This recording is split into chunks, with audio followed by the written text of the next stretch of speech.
बिस्मिल्लाहिर्रहमानिर्रहीम अस्सलाम वालेकुम। ये है जी हमारा चैप्टर 1 और इसमें हम सीखेंगे कि एक ट्रेडर बनता कैसे है, एक ट्रेडर को ट्रेडर बनने के लिए क्या रिक्वायरमेंट्स होती हैं और एक ट्रेडर को ट्रेडर बनने के लिए क्या क्या जो है सीखना पड़ता है। सबसे पहले तो हम इस पे जाते हैं कि सीखना क्या क्या पड़ता है। देखिए, सबसे पहली चीज़ होती है, ट्रेडिंग के 3 पिलर्स हैं। एक है जी मेथड, दूसरा है आपका रिस्क मैनेजमेंट और तीसरा है आपका माइंडसेट या साइकोलॉजी जिसको कहते हैं। ठीक है, अब आपने हर जगह पे इसकी वेटेज सुनी होगी कि जो मेथड होता है वो होता है जी 20% और 20% आपका रिस्क मैनेजमेंट होता है और 60% साइकोलॉजी होती है। मैं हमेशा से ये बात कोट करता हूँ कि आपकी मेथड और होता है जी 10% और आपकी रिस्क मैनेजमेंट और साइकोलॉजी होती है 90%। ठीक है, अब 90% साइकोलॉजी है, रिस्क मैनेजमेंट नहीं है। अब साइकोलॉजी क्या होती है? आपके माइंडसेट। माइंडसेट क्या होता है कि देखें, कभी आपको गुस्सा आ गया, कभी कोई भी इमोशन जो है आपका ट्रिगर हो जाता है किसी भी वजह से, तो उससे क्या होता है कि आपके सारी की सारी ट्रेडिंग जो है वो ख़राब हो जाती है। तो जब आपको रिस्क मैनेजमेंट आती है, आपकी अगर साइकोलॉजी सेट है, तो आपकी रिस्क मैनेजमेंट कभी भी ख़राब नहीं होगी, क्योंकि आप एक नॉर्मल स्टेट पे ट्रेड कर रहे होंगे। तो जब आप नॉर्मल स्टेट ऑफ माइंड से ट्रेड कर रहे होंगे, आपका जहन जो है किसी भी तरफ और नहीं होगा, आपके कोई भी इमोशंस ट्रिगर नहीं होंगे, तो आपका जो सारा का सारा पार्ट है वो कवर हो जाएगा। मतलब जो रिस्क मैनेजमेंट का पार्ट है वो कवर हो जाएगा। तो इसलिए हमेशा से ये बात कोट करता हूँ, 90% साइकोलॉजी, 10% आपका मेथड। अब मेथड के 2 पार्ट हैं, एक है जी आपकी टेक्निकल एनालिसिस और एक है फंडामेंटल एनालिसिस। टेक्निकल एनालिसिस क्या होती हैं? जो आप देखते हैं चार्ट्स डिफरेंट ट्रेडर्स खोल के रखे होते हैं, उनको एनालिसिस उनकी कर रहे होते हैं, उनको एनालाइज कर रहे होते हैं कि मार्केट किस डायरेक्शन में जाएगी एंड दिस एंड दैट। ठीक है, उसको हम कहते हैं जी टेक्निकल एनालिसिस। उसके बाद आती है जी फंडामेंटल एनालिसिस। फंडामेंटल एनालिसिस क्या होती है? डिफरेंट आपने जो है न्यूज़ के ऊपर नज़र रखनी है कि दुनिया के अंदर क्या हो रहा है, इंटरेस्ट रेट किस कंट्री का बढ़ रहा है, वगैरह वगैरह। इस तरह की जो चीज़ें होती हैं, जितनी भी एनालिसिस जो जिसमें हम समझते हैं कि डिफरेंट कंट्रीज़ की इकोनॉमीज़ क्या कर रही हैं या क्या पॉलिसीज़ बन रही हैं, उसको हम फंडामेंटल एनालिसिस कहते हैं। तो आपकी अगर इसमें वेटेज दूँ तो आपकी जो 95% पार्ट होता है वो टेक्निकल एनालिसिस का होता है और 5% आपका पार्ट होता है फंडामेंटल एनालिसिस का। क्योंकि जो जिस टाइप की ट्रेडिंग मैं सिखा रहा हूँ उसमें यही सारी चीज़ें होती हैं। आप देखें, ट्रेडिंग की 4 टाइप्स होते हैं, 4 टाइप्स ऑफ ट्रेडर्स होते हैं। There are 4 types of traders. एक स्कल्पर होता है, एक डे ट्रेडर होता है, एक स्विंग ट्रेडर होता है और एक पोजिशनल ट्रेडर होता है। अब जो पोजिशनल ट्रेडिंग होती है ना, उसमें फंडामेंटल एनालिसिस की बहुत सारी ज़रूरत पड़ती है, क्योंकि आपको प्रॉपर एक पूरे 1 साल की 2 साल की जो है फंडामेंटली एनालिसिस करनी पड़ती है कि इस कंट्री की करेंसी क्या करेगी या क्या होने वाला है, पॉलिटिशियंस क्या करने वाले हैं, वगैरह वगैरह, इलेक्शंस आने वाले हैं कि नहीं आने वाले। तो ये सारी की सारी आपको एनालिसिस करनी पड़ती है पोजिशनल ट्रेडिंग करते हुए। अब जब आप डे ट्रेडिंग कर रहे होते हैं, स्कैल्पिंग कर रहे होते हैं या फिर स्विंग ट्रेडिंग कर रहे होते हैं, इसमें फंडामेंटल एनालिसिस की इतनी ज़्यादा ज़रूरत नहीं पड़ती है सच, कि जब तक कोई मतलब मार्केट में न्यूज़ अपीयर ना हो जाए। Let me explain. देखें, अब जो स्कल्पर है वो 1 मिनट या M5 में ट्रेड कर रहा होता है, 5 मिनट के चार्ट पे। अब जब वो इस छोटे से चार्ट पे ट्रेड कर रहा होता है, तो उसको अगर उसको पता होगा कि न्यूज़ इस टाइम आने वाली है, ठीक है, तो वो उस टाइम पे ट्रेड ही नहीं करेगा। ठीक है, और उसके बाद क्या होगा कि अपने सेटअप्स का इंतज़ार करेगा। तो वहाँ पे उसका फंडामेंटल एनालिसिस का पार्ट क्लियर हो जाता है। बस उसको क्या करना है कि डेली एक फॉरेक्स फैक्ट्री के चार्ट को जाके देखना है, जो कि हम आगे जाके आपको बताएंगे। चार्ट को देखना है और देखना है कि कौन सी न्यूज़ जो है इम्पैक्टफुल है, एंड दैट्स इट। उसके बाद आते हैं हम डे ट्रेडर पे। डे ट्रेडर का भी सेम यही सीन होता है और उसने भी यही सेम चीज़ें देखनी होती हैं, लेकिन वो थोड़ा सा उसके ऊपर अगर नज़र रखे कि यार अगर ये स्ट्रॉन्ग न्यूज़ है तो इससे मार्केट कितना मूव कर सकती है, तो उसके लिए बेहतर होता है। उसके बाद हम स्विंग ट्रेडर की बात करें तो उसके लिए भी सेम ही सर्कमस्टांसेस हैं। अब काफ़ी लोग ऐसे हैं जो कि फंडामेंटल एनालिसिस पे ही ट्रेडिंग करते हैं, लेकिन हम इस तरह से नहीं करते। देखिए, दुनिया में बड़े बड़े ट्रेडर्स गुजरे हैं, उनमें से एक थे बर्नार्ड, और उनका कहना था कि show me the technical chart, I will tell the result of the news. मतलब कि आप मुझे टेक्निकल चार्ट दिखाओ, मैं आपको न्यूज़ का रिजल्ट बता दूंगा। तो उससे ये पता चलता है कि यार टेक्निकल एनालिसिस में बहुत सारी पावर है। इसीलिए जो मेरी ट्रेडिंग होती है वो भी 90 to 95% डिपेंडेंट होती है टेक्निकल एनालिसिस पे। अब उसके बाद चलते हैं रिस्क मैनेजमेंट पे। अब रिस्क मैनेजमेंट क्या होता है कि आपके पास एक एक्स अमाउंट है जिसको आप पोर्टफोलियो कहते हैं अपना। लेट्स सपोज किसी के पास $500 होंगे, किसी के पास $50,000 होंगे, किसी के पास $1,00,000 होंगे। लेट्स सपोज $1,00,000 है आपके पास, और $1,00,000 का अब आपने पर ट्रेड कितना रिस्क लेना है।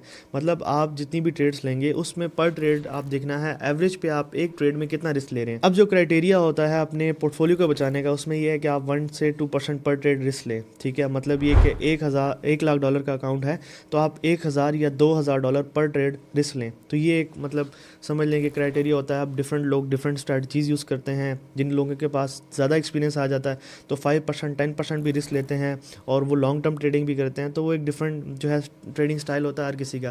तो जब आप भी मतलब एक अरसा मार्केट के अंदर गुजार लेंगे एक ही स्ट्रैटेजी के साथ, एक ही रिस्क मैनेजमेंट के साथ, तो आप जो है उसके साथ प्ले करना सीख जाएंगे। तो प्ले करना भी बहुत बड़े एक आर्ट होता है, लेकिन वो थोड़ा सा जब आपके पास एक्सपीरियंस आ जाता है तो उस टाइम पे आप करते हैं। लेकिन जो आपने स्टार्ट में करना है एटलीस्ट फॉर 1 ईयर, वो 1 से 2% पर ट्रेड रिस्क लेना है ताकि आपकी रिस्क मैनेजमेंट बहुत स्ट्रांग हो, बहुत पक्की हो। उसके कुछ रूल्स होते हैं, उसके कुछ फार्मूलाज होते हैं जो कि सारे हम आपको सिखाएंगे। उसके बाद आती है third thing and that is the most important thing, और वो है आपकी साइकोलॉजी, आपका माइंडसेट। 90% पार्ट होता है आपके माइंडसेट का। अब देखें साइकोलॉजी के अंदर क्या होता है, आपके डिफरेंट इमोशंस होते हैं जिसमें फियर होता है, मतलब आप डर जाते हैं, ट्रेडिंग में आपको खौफ आ जाता है। फिर ग्रीड होता है, आप लालची बन जाते हैं कि यार इससे मैं इतना पैसा कमा सकता था, इतना कमा सकता हूँ, और आप फिर क्या कहते हैं फोमो में आके ट्रेड ले लेते हैं। मतलब फोमो होता है फियर ऑफ मिसिंग आउट, किसी चीज़ को आप मिस ना कर दें। मतलब कोई एक मार्केट मूव करिए, आपको जो है वो डर लगने लग जाता है कि यार मिस ना कर दूँ, मिस ना कर दूँ, तो उसको हम फोमो कहते हैं।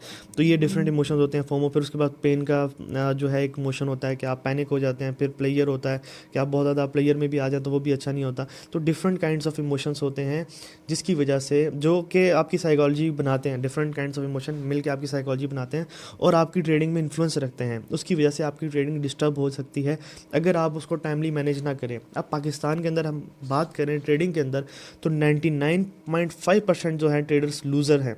ये जितने भी आपको नज़र आते हैं ये ट्रेडर्स नहीं होते, ये सारे के सारे कोर सेलर्स हैं। अब मैंने आपको जैसे देखिए पहली क्लास में आके अपनी हिस्ट्री दिखाई कि ये देखें एक दिन का मेरा प्रॉफिट इतना है, ठीक है। अगर आप कोर्स के साथ कंपैरिजन करें, जितनी मैंने आपसे फीसेस ली हैं उससे मैंने 70% मैंने एक ही दिन में ट्रेडिंग से अल्हम्दुलिल्लाह कमाया है, और ये आपको मैंने लाइव आके दिखाया है, ठीक है। आप अगर पहली क्लास आपने देखी हो तो उसमें मैंने दिखाया, और उसमें पोर्टल में भी आप अपलोड करेंगे तो आप उसमें भी देख लीजिएगा। अब इस बात को बताने का मकसद क्या है कि सबसे पहले मैं अपने आप को मतलब जस्टिफाई करता हूँ कि यार मैं अगर किसी को कह रहा हूँ कि वो कोर्स सेलर है तो मेरे पास दलाइल होने चाहिए, और अपने आप को भी जो है प्रेजेंट करने के लिए दलाइल होने चाहिए। और मुझे अब ज़ाहिर सी बात है आप सब मुझसे ट्रेडिंग सीखना है तो आपने कुछ ना कुछ देखा होगा। अब वो जो डिफरेंट लोग मार्केट के अंदर आते हैं और आके दिखाते हैं कि ये प्रॉफिट वो प्रॉफिट, ये सारे के सारे कोर्स सेलर्स होते हैं। आप देखें इसमें डिफरेंट चीज़ें हो जाती हैं। अब मैं आपको ट्रेडिंग सिखा रहा हूँ ना, तो मेरा एक और भी फ़र्ज़ है कि आपको डिफरेंट जो स्कैम्स होते हैं मार्केट के उनसे भी बचाऊँ। अब सिंपल सी एक चीज़ बताता हूँ। अब आपने क्या करना हो जी, मैं कॉटेक्स वालों की तो बात ही नहीं करता, मैं सिंपल ट्रेडर्स की बात करता हूँ जो फॉरेक्स और क्रिप्टो ट्रेडिंग करते हैं। क्रिप्टो के अंदर बहुत बड़े बड़े स्कैम्स हैं, ये जितने बड़े बड़े सिग्नल ग्रुप्स चला रहे हैं तो ये क्या करते हैं अपनी एक कोइन लॉन्च करते हैं, इसके इनके साथ डिफरेंट इन्वेस्टर्स ऐड होते हैं और उस कोइन को खुद ही पम्प करेंगे और ऊपर से निकल जाएंगे, और जितने भी नीचे लोग होंगे उन सबको यतीम छोड़ के जो है चले जाते हैं। मतलब अर्ली एग्जिट जो करता है वो प्रॉफिटेबल हो जाता है, और जो अर्ली एग्जिट नहीं कर पाता वो बेचारा क्या करता है वो लॉस में होता है। और फिर ये आप मेंशन करके बताते हैं जी इतने बजे मैं बाय करने लगा, उतने बजे ये करने लगा, उतने बजे ये।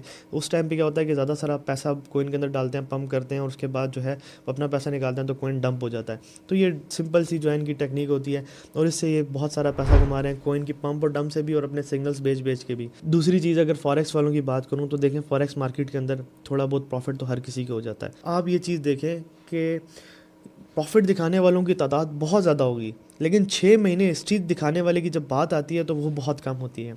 और 6 महीने की हिस्ट्री ये नहीं होता कि बस वो ट्रेड करता रहे। 6 महीने की हिस्ट्री में देखें कुछ चीज़ें होती हैं, उसने प्रॉपरली रिस्क मैनेज किया हो, प्रॉपरली उसने ट्रेडिंग की हो, प्रॉफिट जनरेट किया हो। चलें प्रॉफिट नहीं भी जनरेट किया कोई बात नहीं, लेकिन उसने प्रॉपर ट्रेडिंग की हो, ठीक है। ये नहीं कि वो एक ट्रेड में $10,000 रिस्क ले रहा है, दूसरी में 5 ले रहा है, दूसरी में तीसरी में 1,000 ले रहा है। तो ये जो है इनकॉन्सिस्टेंसी होती है, इसको हम कंसिस्टेंट जो है रिजल्ट्स नहीं कहते। ये एक डिसिप्लिन ट्रेडर के अंदर ये एथिक्स नहीं होते। तो डिफरेंट लोग डिफरेंट किस्म के स्कैम्स कर रहे होते हैं। अब मैं किस तरह से लोगों को जज करता हूँ कि जिसके पास 6 महीने 1 साल की हिस्ट्री है तो वो भाई वो ट्रेडर है, और वो कंटिन्यूसली आपको शो कर रहा है। एक दफ़ा 6 महीने की हिस्ट्री बनाना कोई मुश्किल काम नहीं होता, वो भी बन जाती है, ठीक है। लेकिन कंटिन्यूसली आपको शो करना कि हर साल एक दफ़ा आगे 6 महीने की हिस्ट्री, हर साल आपको एक दफ़ा आगे 6 महीने साल की हिस्ट्री दिखा दे, तो वो कंसिस्टेंट रिजल्ट वाला ट्रेडर होता है। और ऐसे अगर ट्रेडर्स की हम बात करें पाकिस्तान के अंदर तो लाखों हज़ारों मतलब लाखों ट्रेडर हैं, करोड़ों शायद ट्रेडर हैं पाकिस्तान के अंदर, और उसमें उनकी तादाद कितनी होगी 10-20, ठीक है। तो इसलिए मैं कहता हूँ कि इस फील्ड का जो विन रेशो है, जो सक्सेस रेशो है वो बहुत कम है, क्योंकि यहाँ पे ऑथेंटिसिटी की कमी है। जो रियल चीज़ें हैं वो किसी को पता ही नहीं होती है तो वो बताएगा कैसे, और जिसको पता होती है तो वो भी अवॉइड करता है कि मैं नहीं बताऊँ तो अच्छा है। तो इसलिए मैंने ये कोर्स वाला जो है स्टेप लिया था कि मैं सब चीज़ें आपको बता सकूँ, और जितने भी ये और जो मेरा मेन मकसद था ना कि ये जो मतलब लूजिंग रेशियो इतना ज़्यादा है उसको कट करके मैं कम करूं, कि ताकि अथेंटिक नॉलेज जाए लोगों के पास और अथेंटिसिटी के साथ वो चीज़ें सीखें। और सबसे मेन चीज़ ये होती है, देखें कि आज डिफरेंट स्टूडेंट्स हैं, इन्हीं स्टूडेंट्स में से कोई कल पढ़ा रहा होगा मेरी चीज़ें ही जाके ना मार्केट के अंदर फेंक रहा होगा, और ये जितने भी स्कैमर्स बैठे हुए हैं और ये भी आएंगे कोर्स के अंदर इनरोल करेंगे और इधर से चीज़ें उठा के अपने उधर पढ़ा रहे होंगे।